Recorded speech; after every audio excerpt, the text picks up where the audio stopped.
Ito ang naganap nung lumaot tayo mga idol. Maraming salamat sa biyaya ng karagatan at patuloy na paggabay sa atin sa ating hanap buhay. At dahil siya ang nakahuli, siya na muna ang ating bossing. Wag nating ipagkait sa ating kasama na makapagbatak ng kanyang padawing tuna. Dapat may tiwala din tayo sa ating kapwa kasi may kanya-kanya tayong karanasan pagdating sa pagbabatak ng isda. Pero syempre dahil tayo ang kapitan ng bangka, tayo ang responsable sa mga bagay-bagay, kaya dapat pa din tayong nakaalalay sa nylon para maipasampa natin ng maayos ang ating padawi.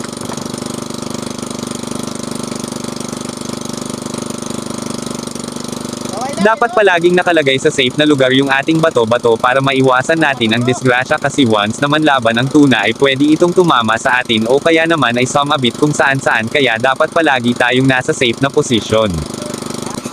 At ito na nga ang isa sa kinakatakutan natin na mangyari, buti na lang at mahusay din ang ating kasama pagdating sa ganitong bagay. Dapat kapag tayo po ang may hawak ng kalahan ay dapat binibigyan natin siya ng distansya ng nylon para hindi ganong pumipetek ang nylon kapag tumakbo ang isda pa ilalim. Dapat palagi tayong alerto sa posibleng mangyari kasi may isda na bigla-biglang lumilipad. Minsan lang tayo pagkalooban ng ganito, kaya dapat nating sulitin, basta hindi lang tayo makakalimot na magpasalamat sa itaas may biyaya man o wala. Dapat talaga ay hubog ka sa karanasan kapag nagbatak ka ng tuna kasi hindi basta-basta ang pagbabatak nito. Posible kasi tayong maputulan ng daliri kapag nasiluan tayo nito o kaya naman ay madala tayo pa ilalim.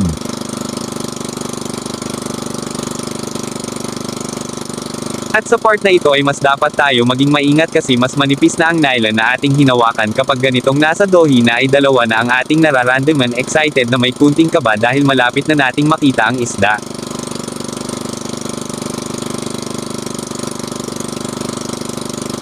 At dito nga ay makikita natin na nag-asol-asol na ang tuna sa ilalim, patunay ito na nasa 10 dipa na lang ang lalim ng isda. Napakagandang pagmasdan ng tuna sa ilalim at napakalaki din ng ating nahuli ngayon. At nagkaroon din po pala ng kunting gulo ang ating nylon, buti na lang at hindi ito nakasagabal sa pagbabatak ng ating kasama.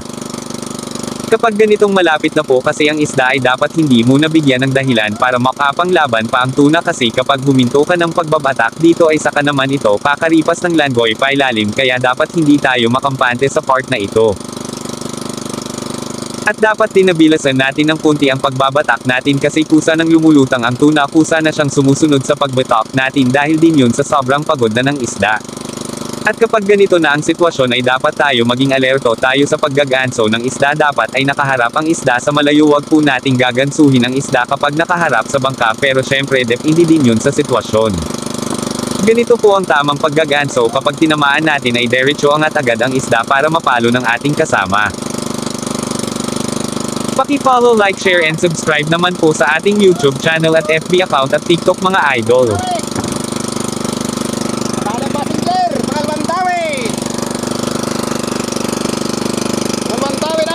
Thanks for watching, follow for more.